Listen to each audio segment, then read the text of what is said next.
हिंदू मुस्लिम सिख ईसाई सारों हम भाई थे। मैं पूछना चाहता हूँ, अगर आज मेरा खून आप निकालेंगे इसमें से लाल निकलेगा, अगर एक मुसलमान भाई का मेरा खून निकालेंगे उसमें से भी लाल ही निकलेगा, अगर वो हरा निकलेगा तो मैं बोलता हूँ हिंदू मुसलमान भाई वो भाई नहीं है, उसका भी लाल मेरा भी लाल। किस हिसाब से आप बांटते हैं हिंदू मुसलमान को? आप ये जवाब दीजिए। मैं आज ब्राह्मणों का वर्चस्व नहीं है। 1989 में नारायण दत्त तिवारी जब मुख्यमंत्री तभी ब्राह्मणों का वर्चस्व था। 30 साल से अगर ब्राह्मण मुख्यमंत्री नहीं बना, इस बात की नाराजगी है? हाँ बिल्कुल नाराजगी है, इसी बात की नाराजगी है। और देश के मुद्दे हैं महंगाई, बेरोजगारी, भ्रष्टाचार। मोदी जी से पूछना चाहता हूँ, जो घड़ियाली का आंसू रोते हैं ना वो रोना छोड़ दीजिए। राहुल गांधी जी गठबंधन रोएगा। अरे मैं आपको बता दूं, गठबंधन तो जीत रहा है। नरेंद्र मोदी अपना देखे, इस बार गुजरात जाएंगे। और मैं आप बता रहे हैं कि पाकिस्तान को तोड़कर 2 भागों में बांटा गया। नहीं, हमारे कहने का मतलब नहीं है। पाकिस्तान का 2 टुकड़े करके जो है इंदिरा गांधी जो है बांग्लादेश बना जो है। बनारस में बोलता है कि मैं मुसलमानों के घर में जाके खीर खाता था, उसी के सुबह जाके महाराष्ट्र में बोलता है कांग्रेस पार्टी आएगी तो मुसलमानों को पूरा बांट के दे देगी। मैं पूछना चाहता हूँ, कौन सा मुसलमान भाई है जो हमारे भारत को बांट रहा है? बनारस की राजधानी क्या है, हम आपसे पूछना चाहते हैं। अब आप जवाब दीजिए हमारे सवाल का। बदलाव हो चुका है, बदलाव हो चुका है। 6ठा चरण का चुनाव मतदान है। शाम को 7 बजे तक सारी छवि स्पष्ट हो जाएगी आपको। तारीख तक कांग्रेस की जनता मूर्ख है, नासमझ है, अबोध है, अज्ञानी है। हम जाएंगे, अपना झूठा वादा करेंगे, जुमलेबाजी करेंगे तो गुमराह होकर वोट देंगे। इस बार गलती नहीं होगी। नमस्कार, मैं मनीष कुमार, आप देख रहे हैं खबर भारत।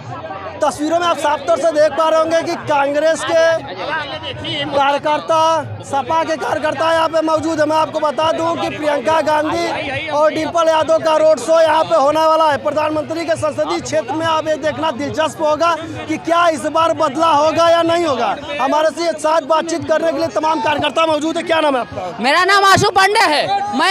मैं कांग्रेस पार्टी का एक सामान्य कार्यकर्ता हूँ। मैं ये बोलना चाहता हूँ कि नरेंद्र मोदी युवाओं के साथ सिर्फ जुमला किया हुआ है। मैं राहुल गांधी जी को धन्यवाद बोलना चाहता हूं, जो राहुल गांधी जी बोलते हैं सीधे आके कि मैं 30 लाख युवाओं को नौकरी दूंगा और सारे महिलाओं को 8500 रुपए महिला को खाते पाएगा। और नरेंद्र मोदी, यही मणिपुर था जो नरेंद्र मोदी आज तक एक अक्षर मेरी महिलाओं के ऊपर नहीं बोला और आके बनारस में बोलता है कि मैं मुसलमानों के घर में जाके खीर खाता था, उसी के सुबह जाके महाराष्ट्र में बोलता है कांग्रेस पार्टी आएगी तो मुसलमानों को पूरा बांट के दे देगी। मैं पूछना चाहता हूँ, कौन सा मुसलमान भाई है जो हमारे भारत को बांट रहा है? ये नरेंद्र मोदी हिंदू और मुसलमान के नाम पर वोट मांगना चाहता है और चुनाव जीतना चाहता है। इस वजह से मैं बोलना चाहता हूँ, नरेंद्र मोदी युवा जा चुका है, तुम्हें इस बार उखाड़ कर फेंक देगा और पूरा युवा तुम्हारे साथ नहीं है। इस बार पूरा इंडिया गठबंधन के साथ है युवा। आपका जोश देख के लग रहा है कि बदलाव होने वाला है। इस बार बदलाव होगा। अभी प्रियंका गांधी और डिम्पल यादव का रोड शो होने वाला है। क्या यह विजय रथ को रोकने में कामयाब हो जाएगा प्रधानमंत्री के? इस बार मैं आपको एक चीज बता दूं, बनारस में नरेंद्र मोदी अगर चुनाव नहीं हारते तो रात में परसों दिन सुबह रात में ना आके यहाँ पे मीटिंग करते, क्योंकि उनको पता है वो चुनाव हार रहे हैं। संसदीय क्षेत्र है वो, यहाँ आके मीटिंग ना। मैं पूछना चाहता हूँ, हर जगह तो आप जा रहे हो, बनारस में आप तो साल में 2 बार 4 बार 5 बार सिर्फ जुमला फेंकने आते हो। मैं आपको ये पूछना चाहता हूँ, बनारस क्या बदला है? मैं पूछना तो चाहता हूँ। अभी चलिए मैं आपको दिखा देता हूँ, एक घाट की बात बताता हूँ। इतना घाट गंदा है, क्या गंगा माँ ने आपको बुलाया था तो आपने गंगा के लिए क्या किया है? मैं ये भी पूछना चाहता हूँ आपसे, आज बताइए पुलवामा में इतना बड़ा हमला हुआ, 300 किलो का ड्रग्स आया, बम आया जो था वो। मैं पूछना चाहता हूँ, एक अगर कोई भी आम इंसान आता उसकी चेकिंग होती है, अगर वो एयरपोर्ट पे जाता है तो 300 किलो बम आया, क्या जनता नहीं, मतलब जनता को आप मूर्ख समझते हैं कि जनता नहीं जानती कि 300 किलो बम कहाँ से आया? और मैं आपको बताऊँ, यही नरेंद्र मोदी की सरकार थी जो पाकिस्तान से आतंकवादियों को बुला के जम्मू कश्मीर में जांच करने का आदेश दिया था। ये नरेंद्र मोदी की सरकार है। मैं युवाओं से कहना चाहता हूँ, युवाओं अभी टाइम है, उठो, नहीं तो इस बार अगर नरेंद्र मोदी आ गया तो आपको कुछ कहेगा नहीं छोड़ेगा। मैं ये बोलना चाहता हूँ। आरोप सोच समझ के लगाई, नहीं जेल जाने। अरे मुझे जेल जाने में कोई दिक्कत नहीं है, मैं राहुल का सिपाही हूँ। राहुल जी जेल जाएंगे, मैं भी जेल जाने के लिए तैयार हूँ। मैं जेल जाऊँगा, मुझे कोई दिक्कत नहीं है। मैं जेल के लिए क्या, मैं लाठी खाने के लिए, राहुल गांधी जी के लिए मरने के लिए तैयार हूँ। मैं राहुल गांधी नहीं चाहते हैं कि आपका राष्ट्र मजबूत हो। अरे मेरा राष्ट्र आगे आज क्या 70 साल से, ये मैं इनसे पूछना चाहता हूँ, आप 70 साल का आरएसएस से खासा था, ठीक? भैया मैं आपसे पूछना चाहता हूँ, आरएसएस आप एक शख्स 75 साल से एक बार भी झंडा आपने नहीं, एक बार भी आपने झंडा नहीं फहराया था। आज ऐसा क्या हो गया? जेपी नड्डा जी बोल रहे हैं कि बीजेपी एक अपनी अकेली पार्टी है, बीजेपी एक अकेली पार्टी है जिसे आरएसएस की जरूरत नहीं है। आज ऐसा क्या आ गया है कि आप आरएसएस को बोल रहे हैं कि बीजेपी की वो पार्टी नहीं है या बीजेपी का वो समूह नहीं है? मतलब डरी हुई है भाजपा। बीजेपी डरी हुई है, वो चुनाव हार रही है। मैं आपको एक चीज बता दूं कि इस बार नरेंद्र मोदी की सरकार नहीं बनने जा रही, इस बार इंडिया गठबंधन की सरकार बनने जा रही है। और मैं आपको बता दूं, इस बार 80 में से 60 से 62 सीट इंडिया गठबंधन ले जा रही है, गारंटी के साथ ले जा रही है। अभी आप तस्वीरों में साफ तौर से देख पा रहे होंगे कि कांग्रेस और सपा के कार्यकर्ता मौजूद हैं। पिछड़ा वर्ग प्रकोष्ठ महानगर वासी, हवा बड़ी करारी है, पीडीएस सब पर भारी है। पूरे उत्तर प्रदेश में मेरा नाम है पोलार्ड है, समाजवादी में भदोही से चल के आया हूँ। माननीय डिम्पल जी के यहाँ स्वागत के लिए मैं भदोही से आया हूँ यहाँ पे। तो इस बार क्या सोचकर आपने समर्थन करने आया है? हमें समर्थन इसीलिए आया है कि मैं यहाँ पे 400 पार लाऊंगा, और जो कुर्सियाँ आती हैं 400 रुपये की, वो जो आते फेरी वाले ना, वो 250 रुपये 150 रुपये के देखो जाते हैं। वही हाल होगा बीजेपी वालों का, वही हाल होगा बीजेपी वालों का। रग रग में खून भरा है समाजवादियों का, खून से लहू बहा देंगे हम रुपये रोडियों पे, ये हमारा वादा है। आप हिंदू हैं? हिंदू हैं, हिंदू हैं। आप चाहते थे हिंदू राष्ट्र बने?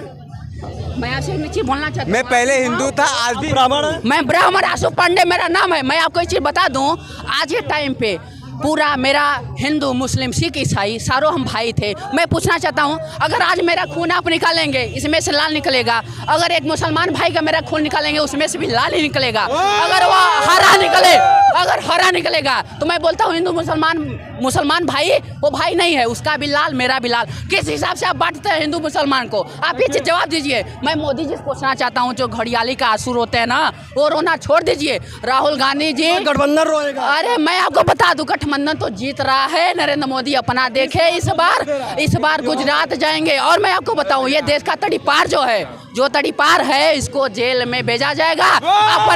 अपने लड़के को जो इतना बना रहा है, वो लड़का, मैं पूछना चाहता हूँ, तुम्हें ABCD आता है कि तुम जाके क्रिकेट का सचिव बने पड़े हो? किस हिसाब से बने पड़े हो? मैं आपसे पूछना चाहता हूँ। और मैं आपको बताऊं, अमित शाह का लड़का जैसा को इंग्लिश या हिंदी बोलने नहीं आता अच्छे से, और वो आज जाके पूरे भारत के सचिव में क्रिकेट का सचिव बन के पूरे भारत को क्रिकेट को चला रहा है। क्या नाम है? हमारा नाम प्रिंस देव पांडे है। मैं जनपद सोनभद्र का हूँ। मैं कांग्रेस का समर्पित कार्यकर्ता हूँ। ये बोलते हैं देश को आज़ाद कराने में हिंदू मुस्लिम सिख है, सभी का योगदान है इस देश को आज़ाद कराने में। ये राष्ट्रवाद की बात बोलते हैं। पंडित जी हैं? जी मैं ओरिजिनल पंडित जी हैं? हाँ, एकदम ओरिजिनल पंडित जी हैं। लेकिन पांडे तो भाजपा के पांडे, अरे बाकी का संस्कृत धर्म कौन बचा? आज तक ये 1989 के बाद कोई ब्राह्मण मुख्यमंत्री उत्तर प्रदेश में बना नहीं है। नारायण दत्त तिवारी लास्ट मुख्यमंत्री थे, तभी ब्राह्मणों का वर्चस्व था। आज ब्राह्मणों का वर्चस्व नहीं है। 1989 में नारायण दत्त तिवारी जब मुख्यमंत्री, तभी ब्राह्मणों का वर्चस्व था। 30 साल से अगर ब्राह्मण मुख्यमंत्री नहीं बना, इस बात की नाराजगी है? हाँ, बिल्कुल नाराजगी है। इसी बात की नाराजगी है। और देश के मुद्दे हैं, महंगाई, बेरोजगारी, भ्रष्टाचार। क्या करते हैं? हम पढ़ते हैं, पॉलिटिकल साइंस करते हैं, MA से। MA कर? हाँ जी। आपको नौकरी चाहिए? जी बिल्कुल, क्यों नहीं, मैं बेरोजगार हूँ, नौकरी चाहिए। मोदी जी तो देने के लिए तैयार है नौकरी। कहाँ दे रहे हैं? वो तो क्यों जुमला हर पेपर लीक करवा दे रहे हैं, नौकरी कहाँ दे रहे हैं? अरे पेपर लीक ना हो, इसके लिए बहुत सख्त कानून ला रहे हैं। कोई कानून नहीं ला रहे हैं। 10 साल से क्या कानून ला रहे हैं? मैनिफेस्टो में उनको पढ़े। मैनिफेस्टो में ऐसा कोई रोजगार करना वादा है, नहीं कानून बनाने कोई वादा किए हैं। ये क्यों जनता, कांग्रेस की सरकार आएगी, मुसलमान देश पर हावी हो जाएंगे। ये क्यों जुमला, ये सब क्यों नफरत फैलाने के लिए भाजपा IT सेल के लोग ये क्यों करते हैं? इस देश को आज़ाद करने में हिंदू मुस्लिम सभी जातियों, सभी धर्म, सभी भाषाओं के लोग का योगदान रहा है। ये राष्ट्रवाद की बात करते हैं। 1000 घरों का गांव अरुणाचल प्रदेश में चीन बसा दिया, इस पर कुछ नहीं बोलेंगे। ये रक्षा मंत्री बोलते हैं कि कोई हमारे जगह का नाम चेंज कर दे तो हमें उससे क्या फ़र्क पड़ता है। ये बोलते हैं। भारत का विदेश मंत्री बोलता है कि हमारी चीन की अर्थव्यवस्था हमारी अर्थव्यवस्था से बहुत बड़ी है, हम उससे नहीं लड़ सकते। पाकिस्तान को एक गिदड़ भपटी देते हैं, जो छोटा सा देश को जो है सर्जिकल स्ट्राइक बोलते हैं। इंदिरा गांधी ने 1971 में पाकिस्तान के 2 टुकड़े घुस के अंदर घुस के जो है 90,000 पाकिस्तानी सैनिक आत्मसमर्पण किए हैं। 2 टुकड़ा के बांग्लादेश राष्ट्र बनाई जो है इंदिरा गांधी जी। आप बता रहे हैं कि पाकिस्तान को तोड़कर 2 भागों में बांटा गया। नहीं, हमारे कहने का मतलब नहीं है।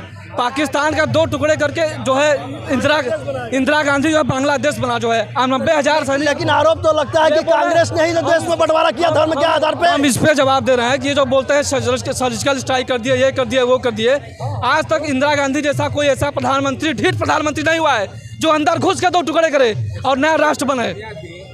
ये ऐसा प्रधानमंत्री है जो है। हमारे जो है अरुणाचल प्रदेश, सिक्किम का भी इंदिरा जी की देन है। गोवा की बदलाव होगा। हाँ, बदलाव होगा, युवा को नौकरी मिलेगी, महंगाई भ्रष्टाचार सब मिटेगा। बदलाव हो चुका है, बदलाव हो चुका है। 6ठा चरण का चुनाव मतदान है। शाम को 7 बजे तक सारी छवि स्पष्ट हो जाएगी आपको। 4 तारीख तक इंतजार, 4 तारीख तक आप इंतजार करिए। आज शाम की बात आपको बता रहे हैं। 6ठे चरण में आज इंडिया अलायंस डंके की चोट पर पूरे मजबूती के साथ जीतने जा रही है और 7वां चरण भी पूरा का पूरा इंडिया अलायंस जीतेगी। 10 लाख वोट से तो बनारस में जीत रहा है। ये बात आपको 4 जून को समझ में आएगी कि कौन जीत रहा है, कौन आ रहा है। इस बात का पुख्ता सबूत पूरा काशी वासी है। डंके की चोट पर माननीय अजय राय जीतने जा रहे हैं और निर्वाचित होंगे। जो 2004 में नारा दिए थे साइनिंग इंडिया का, वो फेल हो गया, वैसे ही ये भी होगा। एक बात भाई सरकार महोदय, आप बताइए, अभी ये उड़ीसा में गए थे प्रधान सेवक जी, अगर आपको वहाँ का साक्षात्कार याद होगा, उनकी बोली हुई अगर बातें याद होंगी, उन्होंने साफ तौर पे कहा था मुख्यमंत्री के उड़ीसा के कि ये बगैर पर्चा देखे, पन्ना देखे, यहाँ के जिलों की राजधानी बता दें। अब आप ये बताइए बनारस की राजधानी क्या है? ये बोलते हैं कि आप जिलों की राजधानी बताइए और ये चाहते हैं कि इनको हम वोट दे करके यहाँ से लोकसभा में भेजें। किस आधार पे इनको वोट दिया जाए? जो इंसान कह रहा है कि आप जिलों की राजधानी बताइए हमको, बनारस की राजधानी क्या है, हम आपसे पूछना चाहते हैं। अब आप जवाब दीजिए हमारे सवाल का, जवाब दीजिए। जवाब हम लोग से जवाब मांगेंगे, दीजिए जवाब। आप जवाब दीजिए कि बनारस की राजधानी क्या है, क्या है बनारस की राजधानी और किस आधार पे इनको वोट दिया जाए, ये बताइए।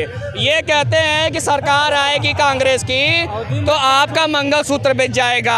आप ये बताइए 75 सालों से इन्होंने कहा कि देश में एक पार्टी ने राज किया, वो थी भारतीय राष्ट्रीय कांग्रेस। ठीक, ये बताइए देश को सुरक्षित करने के लिए, देश के लिए अपने प्राण का बलिदान देने के लिए किस महिला ने अपने जेवर को दान में रखा था? अब आप बताइए। कांग्रेस की सरकार आएगी तो यही करेगी? नहीं, किसने दिया था ये बताइए। ये बयान किसका? ये किसका? अगर आप कह रहे हैं कि वो कांग्रेस, आप बताइए ना, आप बताइए। 10 लाख वोट से आप जितवा रहे हैं ना। 2 भैंसों को दिया जाएगा, जमीनों को बांटी जाएगी, राम मंदिर में ताला, भैंस बिक जाएगी, मंगलसूत्र बिक जाएगा। क्या ऐसे बोलने वाले व्यक्ति को, जो ऐसी बातों को वरीयता दे, क्या काशी की जनता वोट देगी? अब आप बताइए हमको, क्या है जिले की राजधानी बनारस के? बनारस जिले की राजधानी बताइए। ये ऐसे मनगढ़ंत आरोप जाकर के लगा देंगे, ये ऐसी मनगढ़ंत जाकर बातें कर देंगे और आप चाह रहे हैं कि बनारस की जनता मूर्ख है, नासमझ है, अबोध है, अज्ञानी है। हम जाएंगे, अपना झूठा वादा करेंगे, जुमलेबाजी करेंगे तो और गुमराह होकर वोट देंगे। इस बार गलती नहीं होगी। इस बार डंके की चोट पे माननीय अजय राय चुनाव जीतने जा रहे हैं, डंके की चोट पर। और इधर सुनिए, जैसे इंडिया अलायंस की सरकार बनेगी 30,000 प्लस सरकारी जॉब आपको मिलेगी एकदम। ये जान लिया, जितने युवा रोजगार आपको चाहिए, जहाँ जितने बेरोजगार हैं सबको सरकारी रोजगार देगी इंडिया अलायंस। डंके की चोट पर ये बात बोल रहे हैं कांग्रेस पार्टी। साफ तौर से देख पा रहे होंगे कि गठबंधन के कार्यकर्ताओं का जोश हाई है। अब ये देखना दिलचस्प होगा कि क्या यह जोश जिस तरह से कार्यकर्ता में है, क्या यह जोश उस दिन वोट के दिन दिखाया जाएगा? अपने सहयोगी विशाल कनौजिया के साथ मैं मनीष कुमार, मिलते हैं अगले खबर साथ। तब तक के लिए नमस्कार, धन्यवाद।